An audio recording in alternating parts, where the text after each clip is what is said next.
Okay, so today we're going to look at Chapter 9.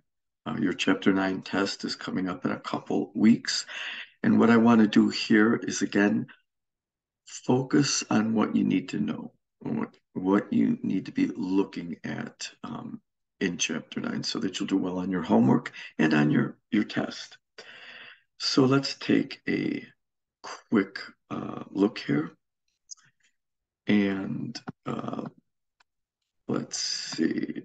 So we are in your book here on page 256, just starting out here. And chapter 9 deals with travel, okay? And we see, ¿A dónde te gustaría viajar? Where would you like to travel? Okay, where would you like to travel to? Okay, so let's take a look here. And so let's move on here uh, to the next page. Okay, so they want us, we're going to be using the verb gustar. We use the verb gustar to express if we like something, right? And we're going to be using the conditional form of gustar, gustaría. Okay, that's all. It's the more polite form. Instead of te gusta, it would be te gustaría. So te gusta means do you like? Te gustaría, would you like? Le gusta with usted is do you like?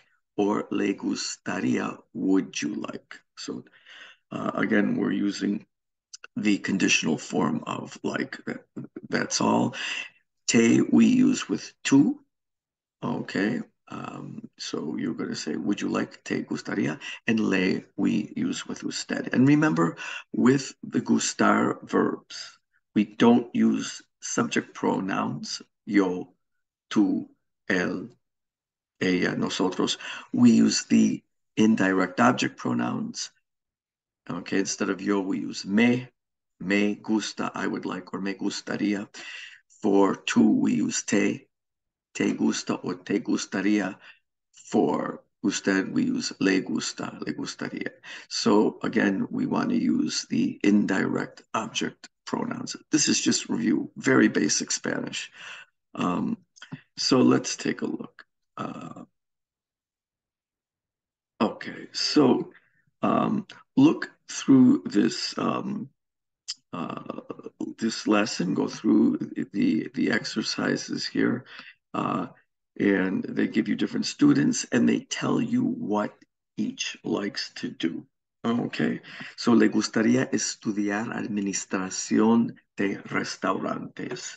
So he or she, because we don't know what the le refers to, he or she would like to study, le gustaría estudiar administración de restaurantes, would like to study restaurant administration.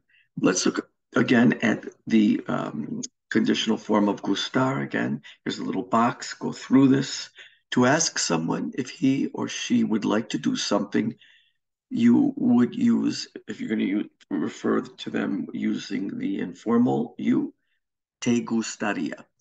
And if you're going to use a formal you instead, you're going to use le gustaría. And then if you're going to ask them if they like to do something, the verb will be left in the infinitive. So you might want to say, do you like to travel? Te gusta viajar? Viajar is my verb. I didn't conjugate it. It's in the infinitive form. It ends in AR. Do you like to eat? If I use the usted form, le gusta comer? Okay. Again, notice we use gustaría and then the verb, and the verb is left in the unconjugated or infinitive form. This is really basic Spanish. We studied this in Spanish 101, but again, here's a chance to review it. So, gustar, ría, and then you would add on the infinitive of whatever the action or verb is. Let's look at a question here using the to form. ¿Te gustaría ir a la playa? Would you like to go to the beach? Claro que sí, of course. Here's an usted one. ¿Le gustaría viajar a Costa Rica? Would you like to travel to Costa Rica? And the person answers, sí. I would like is me gustaría ir a Panama también. And I'd also like to go to Panama. Um, okay. Look through these exercises, and this is very basic stuff, okay? Just using, stating different things and preferences you might have, okay? Let me see. All right. Now, this will also be on your test. So the gustaría material will be on your test. Again, you might be asked the question in the to form, te gustaría, or the usted form, le gustaría. Make sure you make that distinction on your exam. Make sure you see what they're asking you. And or you may be in a position where you need to say me gustaría, I would like. So make sure you go through that gustaría section. The next topic, and this will be on your test. In Spanish, we can express rules like posted in public places, uh, just using infinitives. Okay, so for example, no smoking. There might be a no smoking sign up. We're going to use just infinitives with that. In English, notice we use the ing form of the verb, not in Spanish. Or there might be a sign on a door that says push, so you know to push it. Okay, in English, well, in Spanish, it's going to be the infinitive form. Okay, um, there might be a sign on a door, don't enter. Again, no, and then entrar. So the verbs will not be in a command form. They're going to be always in an infinitive form. That's all. This is a very simple thing, but it is a little different than English. So if you see written in public, empujar on a door, a little sign, stated out in public, that's a rule, and it's expressed with the verb. Empujar is a verb. It's in the infinitive form. It's not conjugated. Jalar, to pull. So maybe you need to pull the door. It'll say jalar. Okay. Don't drink and don't drive. No beber y conducir. Don't drink and drive. Again, the verbs actions are left in the infinitive. No dar de comer. Dar de comer, giving of to eat, literally means to feed. Don't feed the animals. No dar de comer. Okay, no doblar might be a sign. They don't want you turning a certain way. Okay, doblar is to turn. No entrar, don't come in. Estacionar is to park. No estacionar, no fuma. So take a look at that. The verbs are let, and make sure you're familiar with those commands. You will be asked about them. So you may be giving a sign like this on an exam and be asked to match it with its meaning in Spanish. It's not difficult, just spend a little time with it. Okay, let's continue to move here. We're now moving into vocabulario. And again, at the last page of the chapter, we'll have a compendium of all your vocabulary language. Again, this is language that you should have had before in Spanish 101. You should have seen this. And the travel language. There's more detail there, a little more detail, but go through and let's take a look at some of the things they might want you to know in terms of talking about travel. Okay, so here's some graphics here. De viaje. Okay, viajar is to travel. Viaje is a trip. So de viaje, on a trip in Sevilla, España. So they're on a trip in Sevilla, Spain. So now there's a vuelo internacional. A vuelo is a flight. Seguridad is the security section of the airport. So you might have to pasar por seguridad. Abordar el avión. Avión is plane. Abordar is to board a plane. Okay, real basic nuts and bolts vocabulary that you should all know. Okay. Um, el aeropuerto, the airport. What do we do at the airport? Well, we would recoger el equipaje. We would pick up, right, our baggage, equipaje.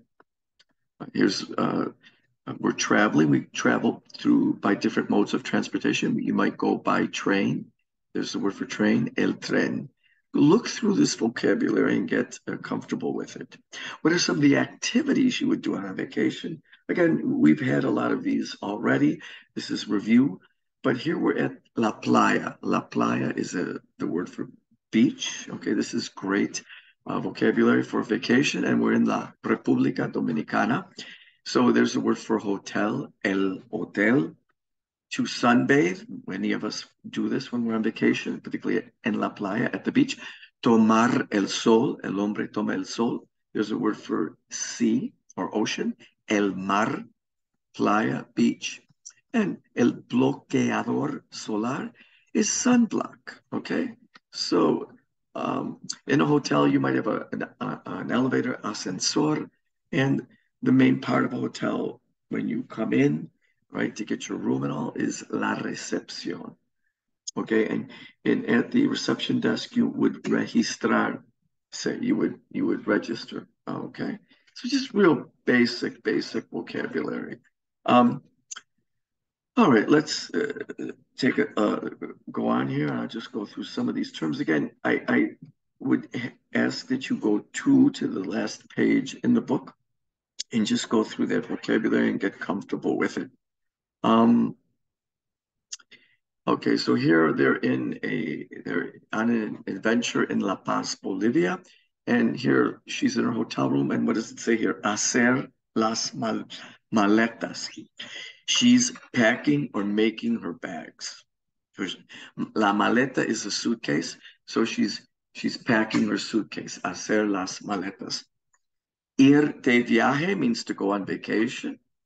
The word for mountain, montaña. Bolivia has very large mountains. You would climb a mountain. The word for climb is akin to scale in English. Escalar, ellos escalan la montaña. And here's some activities they've tossed in here for you. Hacer ciclismo, okay, de montaña. So to go mountain biking, ciclismo de montaña, okay. Bicicleta de montaña is a mountain bike. All right, pretty basic stuff, but please take a look at this. Read through these little vignettes, these postcards, to get a little better sense for the vocabulary, spend a little time. Most of this is not new, but you might want to refresh your selves on these terms. Okay, and again, here's some more vocabulary, really good phrases. Again, spend some time learn these. When you go on a trip by plane, there's going to be oftentimes, there could be a layover. And that an escala is a layover. So hacer una escala. You could say, hicimos una escala en Bogotá. So maybe we traveled to Buenos Aires from the United States, but we hicimos una escala en Bogotá, but we made a layover, a stopover.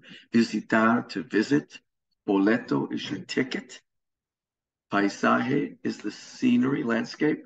In Bolivia, you have un paisaje muy montañoso, very mountainous. Pasaporte, keyword, right? Particularly for international travel. Passport. El recuerdo, souvenir. La visita, to visit. Cerca, near. Lejos, far from. Real basic nuts and bolts vocabulary. Make sure you feel comfortable with it. Okay. And again, look through some of these actions here. They're giving you different things that might occur when you're traveling. So they wanted you to rank them in order. So abordar el avión, we know is to board a plane. Esperar el vuelo is the flight, so to wait for the flight.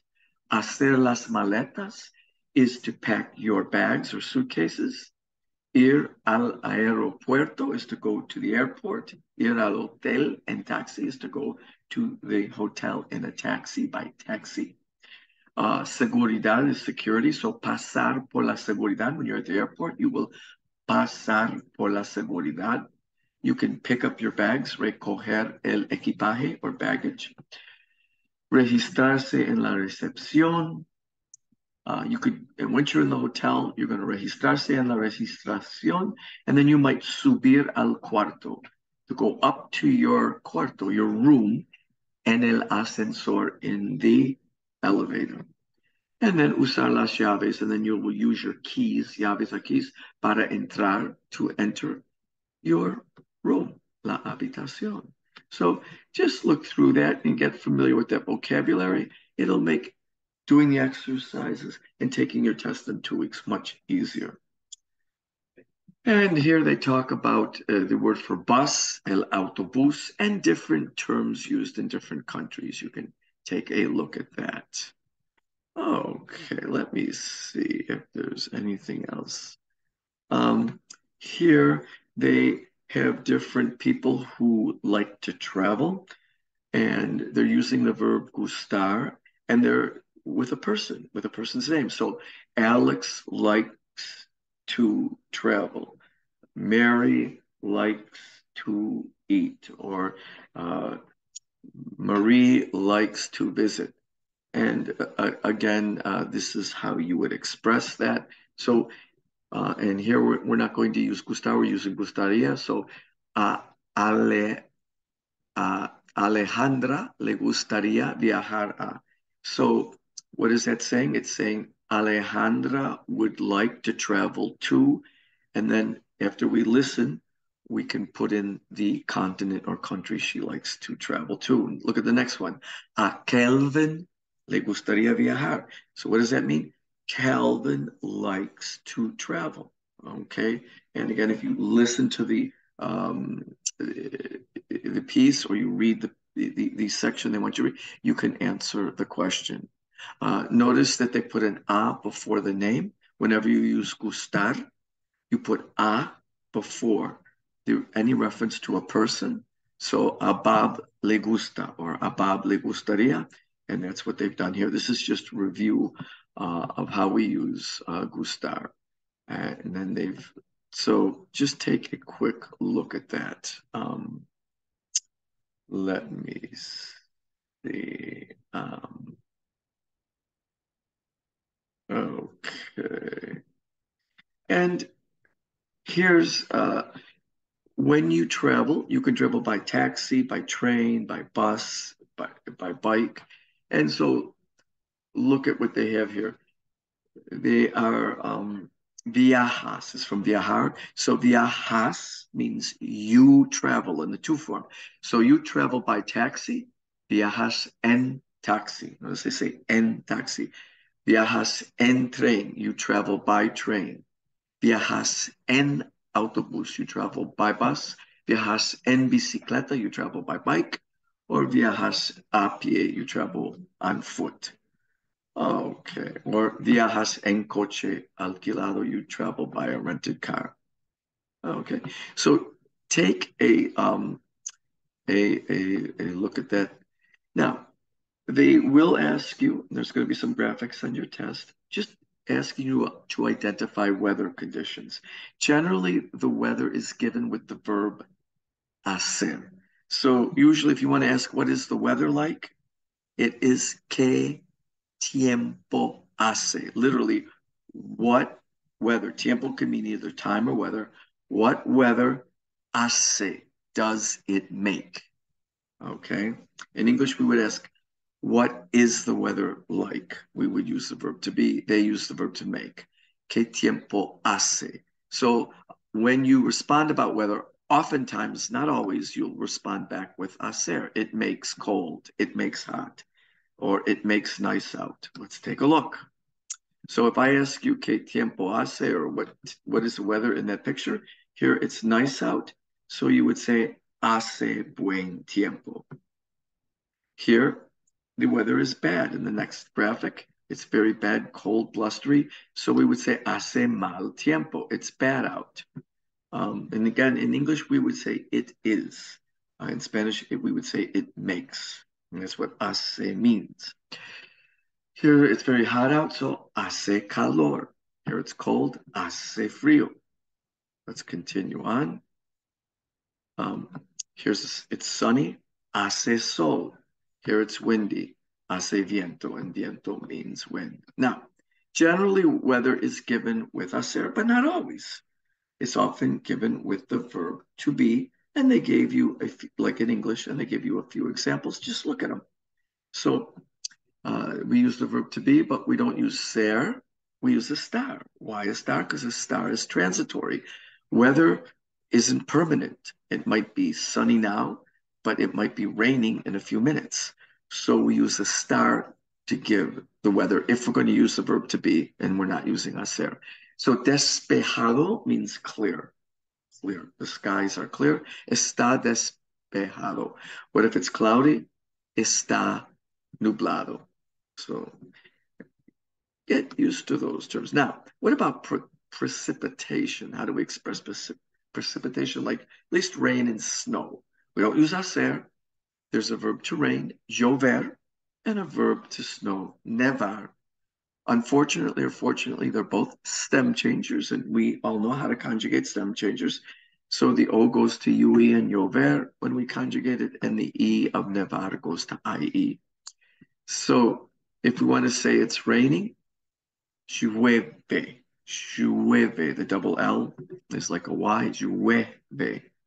Or we could use the present progressive form, estar, and the past and the present participle. It is raining, está lloviendo. What about if it's snowing out? It's going to be nieva. It snows, it's nieva. It is snowing, or está nevando. Okay. So take a quick look at those.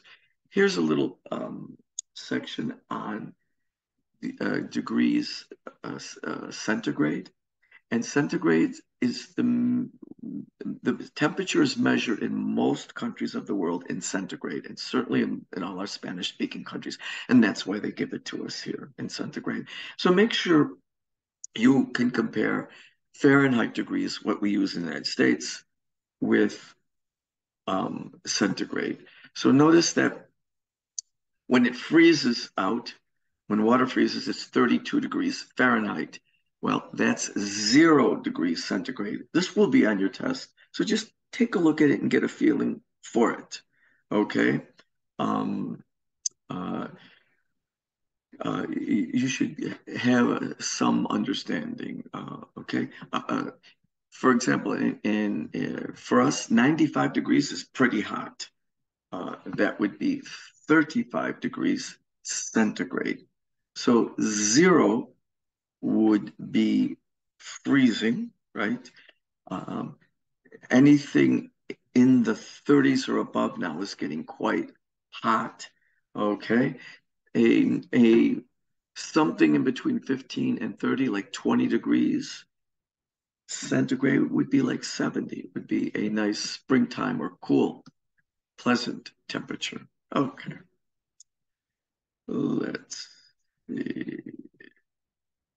So make sure that you can, if given graphics on an exam, you can tell me what the weather is.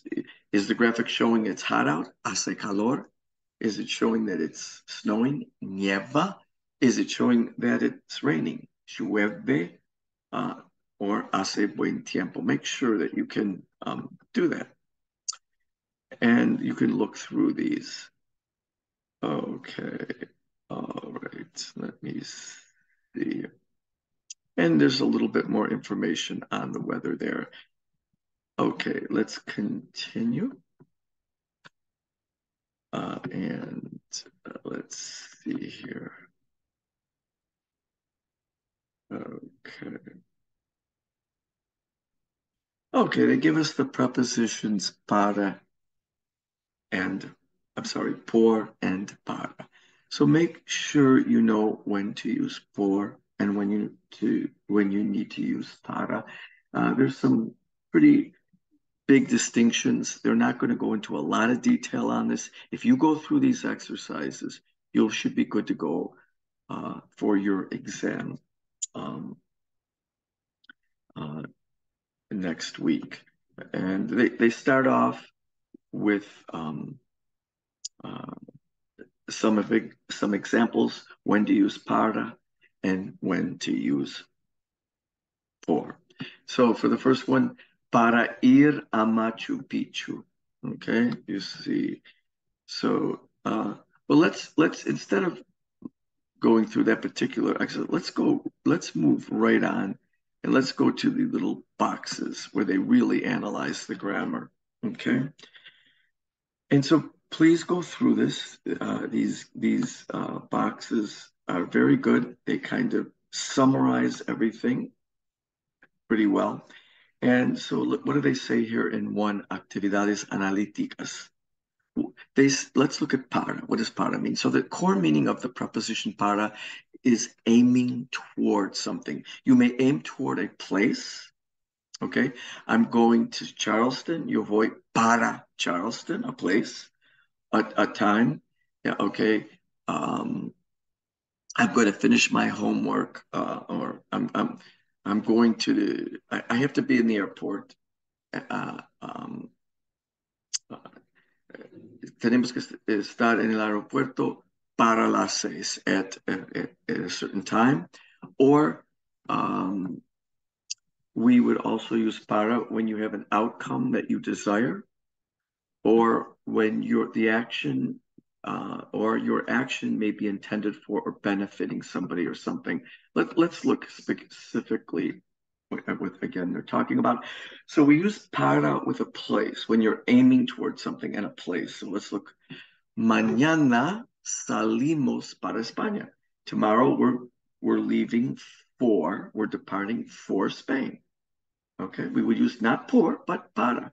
Okay, it's a destination. Everybody see that? Okay, a deadline. So with time, tenemos que estar en el aeropuerto. We have to be in the airport para las 6. We have to be in the airport at 6.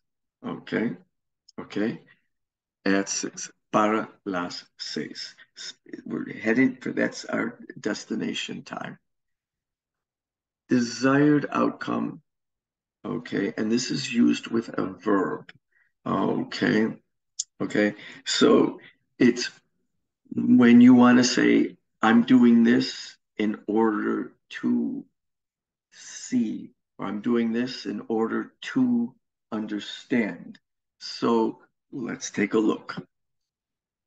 Here, para is used with a verb and it means in order to. Vamos a España para, in order to ver a mi tía, in order to see my aunt. In English, we would have said in times past, for to see my aunt. We wouldn't use for anymore in English. We would just say, vamos a España para, we're going to Spain to see my aunt. But in Spanish, they still use that archaic way. We're going to Spain para ver, for to see my aunt. Okay, so it means in order to, and it's used with a verb. What is your destination action? It's to see, so para ver. Okay, I'm going to the restaurant to eat. Voy al restaurante in order to eat. Para comer. I use para and then the infinitive. Finally, when the destination of something, of the act we're doing, is to benefit a person or a thing, we use para. So, compré este regalo para ti. I bought this gift para ti, not por ti, para ti. You're the destination of the gift, okay? Esta tarea, this homework, es para mi clase de química. This homework is for my for my chemistry class. What is the destination class? Chemistry. Okay, it's done with that class getting the benefit. Okay, so we use para. I think that's a pretty clear and concise explanation of when to use para. Okay. All right, let's see. Now let's look at por. Okay, the core meaning of the preposition por is passing through. So it's not the final end, it's just passing through. You may pass through a place or a time period. Por may indicate the means that you used in order to achieve an end. This core meaning of passing through may also be extended to include what caused you to undergo some experience. So let's take a look. We can use por with a place. Okay, and again, it means passing through. So let's take a look. Cuando vamos a España, when we go to Spain, tenemos que, we have to what? Pasar por Francia. We have to pass through France, not pasar para Francia. We pass through it. It's not our destination. En el año pasado viajamos por todo Chile. Last year, we traveled through the whole length of Chile. Okay, all right. All we're saying is we traveled throughout Chile. Okay, we're not talking about our destination. We're just saying that we traveled through the country. All right. We also use it with time. Okay. Uh, so again, uh, at what time of day or what time of the year do you do the activity? It's not real specific. It's not like we had above with we had to be at the airport at 6. This is more general, okay? So in the morning, in the afternoon, in the evening. So let's take a look. Siempre estudio por la mañana. I always study por la mañana, in the morning. We could also use en there. It's a generalized time period, so we'll use por. Siempre estudio por la noche. Okay, okay. Also, por can be a means to do something. All right, a means to do something. So we use it with generally modes of transportation, but it can be used with a noun as a way to do something else. So let's take a look. Llegué. Llegué is from the verb llegar. I arrived by plane. Yo llegué por avión. So we use it with modes of conveyance, with transport. By train, por tren, por avión, by plane. Por auto, by car. Okay, so yo llegué por avión. All right, so we're going to use por here to say, in other words, by or in a plane. Okay, what mode of transport did we use? We express it with por, or sometimes we can express it with en. All right, and then por is very important. It can mean because of, due to. All right, so let's take a look. Por el calor, me siento muy cansado. Because of what? The heat, I feel very tired. Decidí vivir en Honduras. I decided to live in Honduras. Why? Por las playas. Because of the beaches. Okay. So they have very different meanings. So go back to the mode of transportation. I said you could use por avión, por tren, and you can also use en. That's all I wanted you to see. So, vamos a ir en coche, let's go by car, o vamos a ir por coche. Me gusta viajar en tren, I like to travel by train, or me gusta viajar por tren. We just take a quick look at that. All right. And again, they go into a little more detail with para and por. Those 2 boxes above, I think, are very good, but read through this. Although both para and por can be translated as for, there are many English equivalents. Rather than learning these words by translation, focus on the simple core meaning of each, as we did above. And you're going to have a few questions on your exam, and I think they're very straightforward if you focus on this section. So, vamos al hotel para dormir. Let's go to the hotel in order to sleep. So this is a case where, or in other words, for to sleep, in order to sleep. We use it with a verb infinitive. Okay. No me gusta estudiar para los exámenes. Now, here's your destination.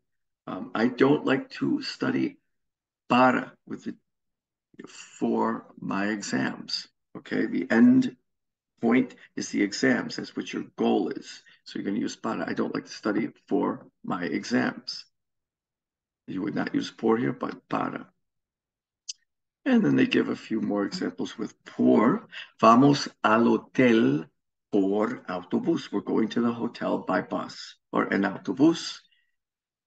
And then we can use it with time. No me gusta estudiar por la mañana, or no me gusta estudiar por la noche. Okay, it's a general time period. Okay, go through these examples here, and you should be good to go in terms of using these terms. Okay.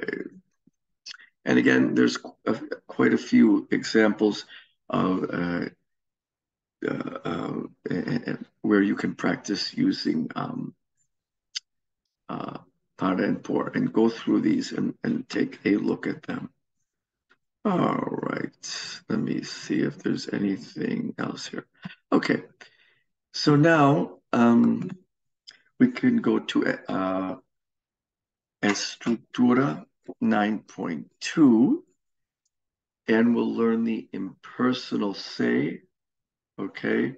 And this is called the passive voice in English, and we use this pronoun say, and then we conjugate our verb, okay? We conjugate our verb. So let's take a look, and they give some examples here. They're asking you, is it typical in Mexico, Spain, or Argentina? What are these activities? And then se baila flamenco. What does se baila flamenco mean? Well, we use the pronoun se, the reflexive pronoun se, with the verb, okay? So what does this mean? Bailar is to dance. So it's the passive voice now. We start off with se, our verb conjugated, and then whatever noun we're going to use. Se baila flamenco means flamenco is danced there. Where is it danced? It's danced in Spain. Se toma tequila. Well, you know, tequila is the drink tequila. Tomar is to drink. So se toma tequila is tequila is drunk. Passive voice. That's what say with plus the verb means. So tequila is drunk. Where does tequila drunk? It's drunk in Mexico. Se usa la salsa chimichurri. Okay, so chimichurri sauce is used where para acompañar la carne. Where is that? That would be in Argentina. So in Argentina se usa la salsa chimichurri. In Argentina, the chimichurri sauce is used. So again, this is the passive voice. In English, in Spanish, you just conjugate the verb either in the present or the past. In English, it would be whatever the verb is eaten, is seen, is drunk, is used. If you have a plural subject, are drunk, are used, are seen. Okay, for example, we have here, se comen tacos. So the actual subject of the sentence is tacos. Tacos are eaten. Where are tacos eaten? Mexico. All right. And real quickly, here is the little box explaining this in more detail. Actividades analíticas. And number one, you've seen say used to be a reflexive uh, used with reflexive verbs, but the sentences here show a different use of say. It is often referred to as an impersonal say. It's okay, the say impersonal, and it is used, the usage means that the action indicated is something that people in general do. Okay, so it's the passive voice. Again, the book doesn't explain this as well as I would like, but here, let's take a look. En España se baila flamenco. Flamenco is the subject. So we've got the verb bailar, to dance. So again, how do we say flamenco is danced in Spain? En España se baila flamenco. Okay. Um, the next one.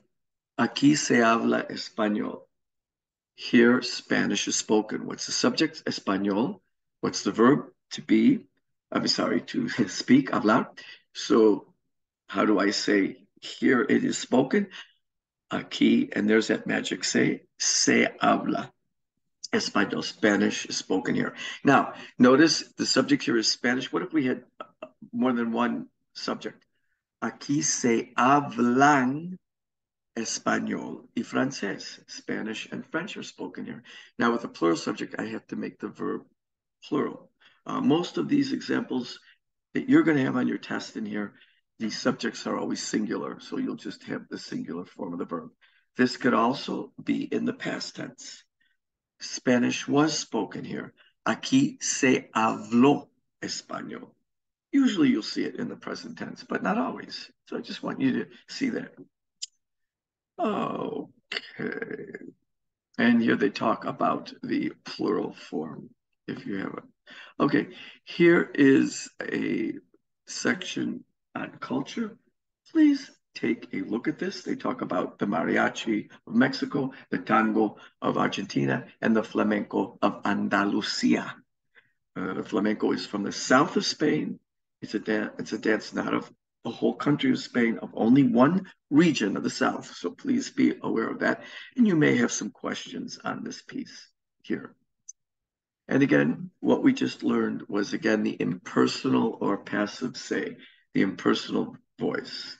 So flamenco is danced here. Uh, uh,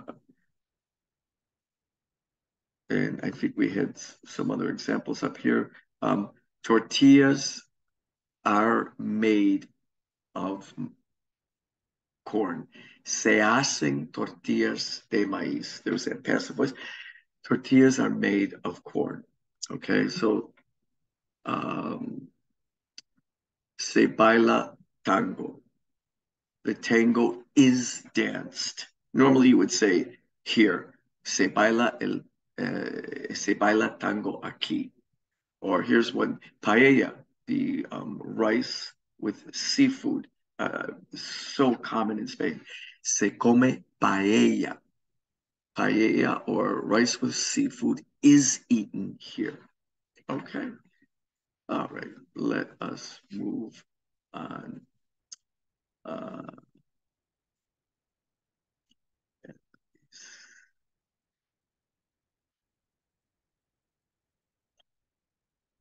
See if there's anything.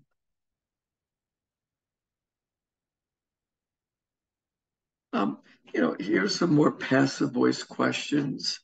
Okay, let's just take a look at them. These are a little more in depth. You won't get anything quite this in depth on your test, but you should have a sense for what now the passive voice would say is.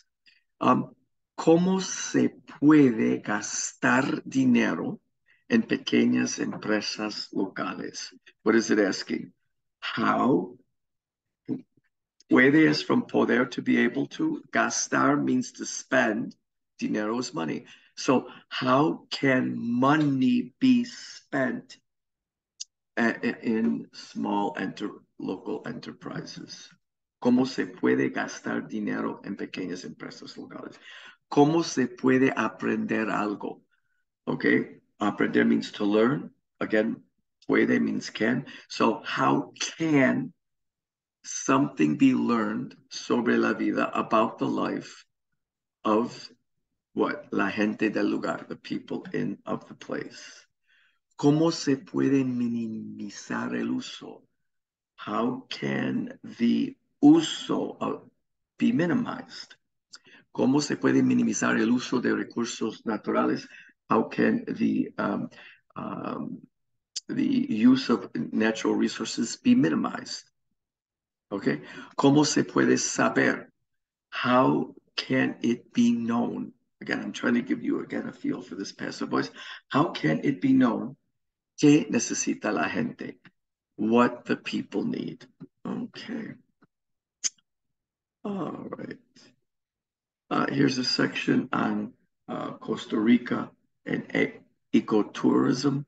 Again, this particular chapter deals with travel, but here's a little bit about ecology and all in here since we're going to um, uh, uh, Costa Rica. Okay, it's a country of tremendous um, biodiversity because it has various elevations, high mountain ranges, and of course the sea level, and you get a whole range of climates and ecosystems like you may not get in many countries in the world. And a lot of biologists like to go there to study. A lot of people that are into biology and or nature love to go there to visit, just to experience the naturaleza y la biodiversidad, the biodiversity of Costa Rica.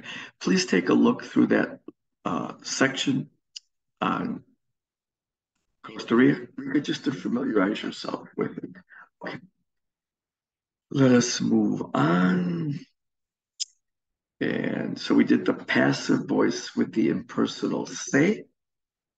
And then finally, they give you another passive voice with say for unplanned events. They give you about 4 or 5 verbs here.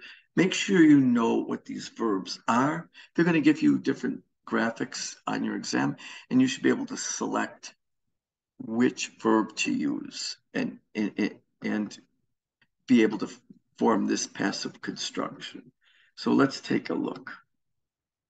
And there's some graphics of different things.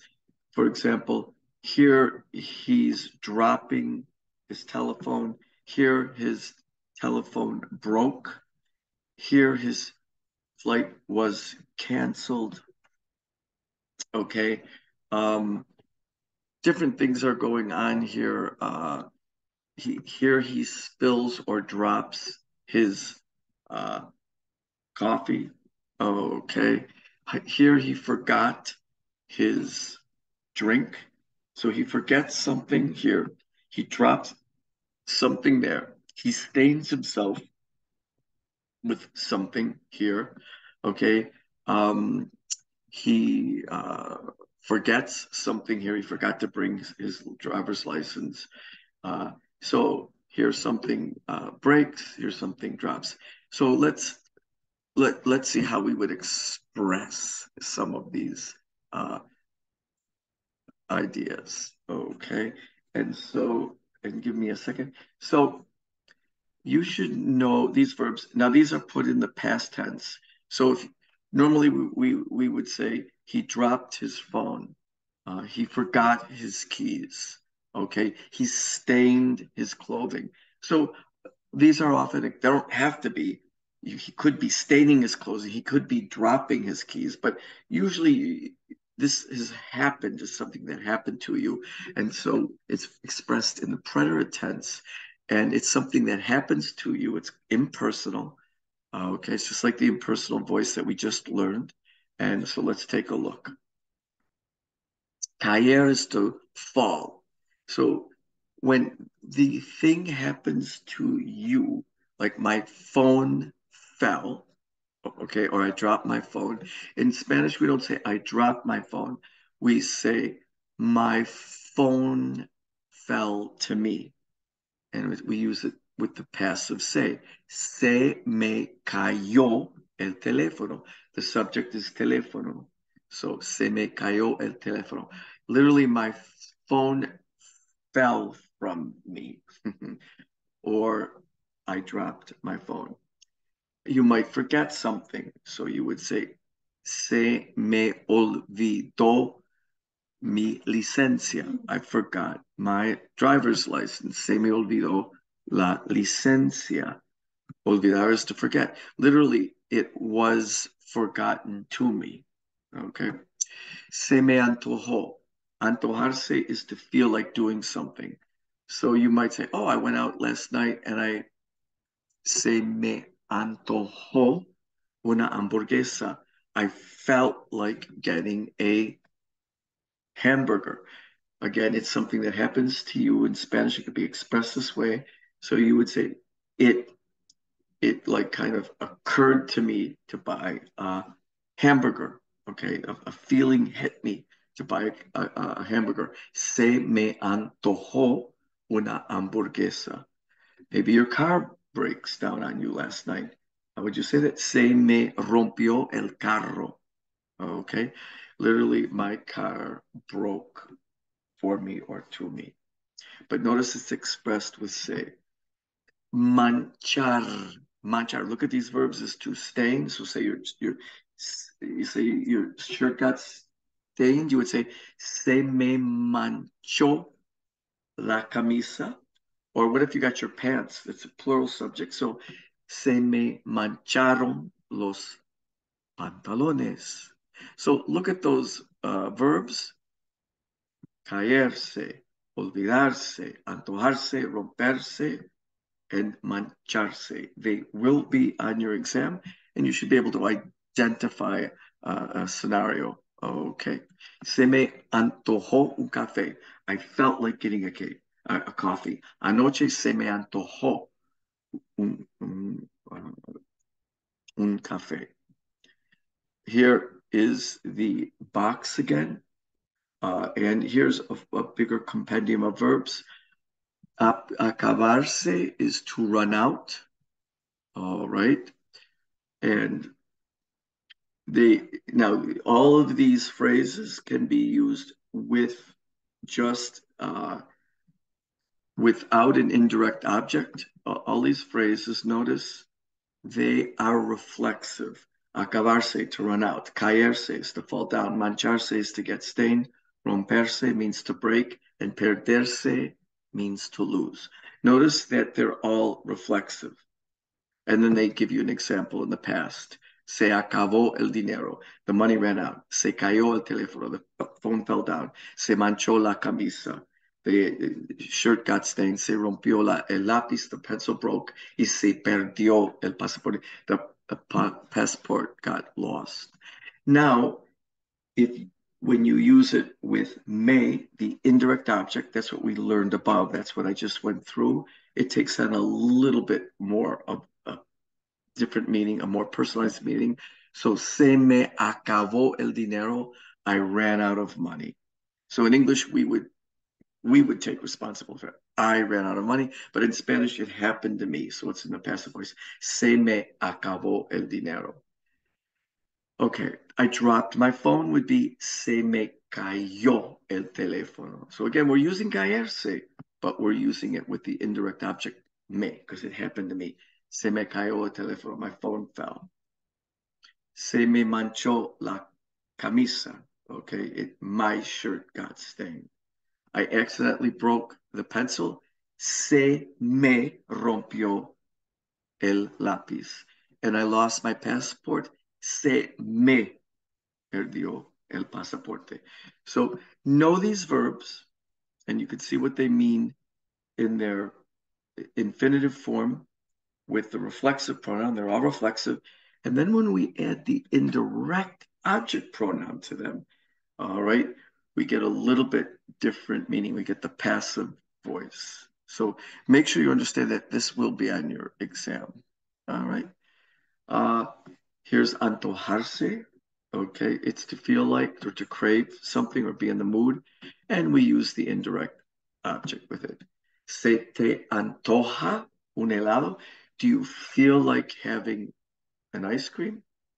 No, gracias. Pero sí me antojan estos caramelos. but I would like to have these candies. All right. And again, take a look at some of these examples. Again, we're using caerse with coffee, romperse with the telephone, antojarse with ir a la playa, and olvidarse, to forget. Okay. These verbs are all reflexive, but then we're going to use an indirect object pronoun with them. And take a look at this. So if you want to say my coffee fell, I would say se me cayó el café. If I want to use the to form and you say your coffee fell, I would say se te cayó. Notice we're using indirect object pronouns. If I want to say his phone broke. First, let me say my phone broke. Se me rompió el teléfono. I use me, but his phone broke would be se le rompió el teléfono. Or hers, se le rompió. What about I feel like going to the beach. I felt like going to the beach. Se me antojó ir a la playa, but we felt like going to the beach. I have to use the indirect object pronoun, not me, but nos.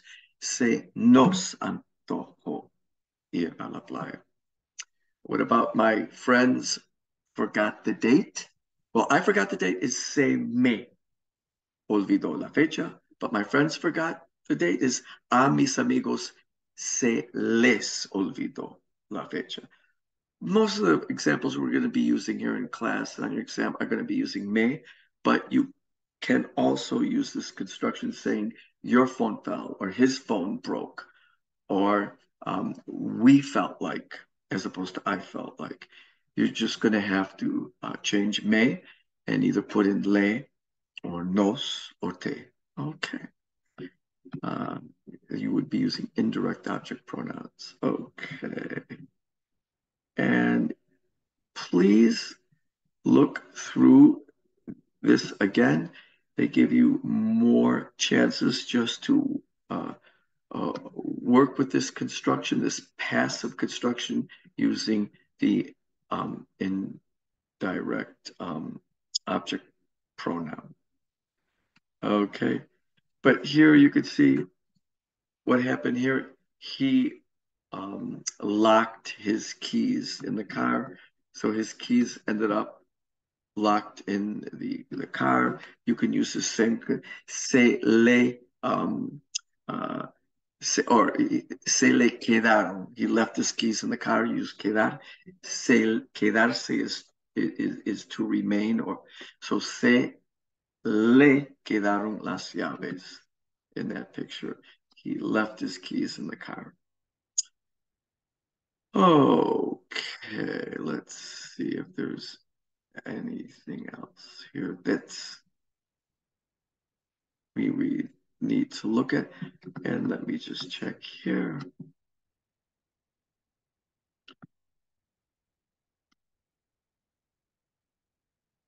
And then here are some readings and some exercises where they give you some narratives involving travel, and then they ask you questions. Go through these, familiarize your ear with the vocabulary. You're going to have to answer a few either written or sections that you, very brief things you'll listen to, and you'll have to answer some questions on them. And I think that does it for chapter 9. I've tried to focus on what I think is really important. The exam is not that difficult. And if you focus on these areas that I just suggested, I think you will do just fine this unit. And with that, I think we are finished with today's Zoom lecture on chapter 9.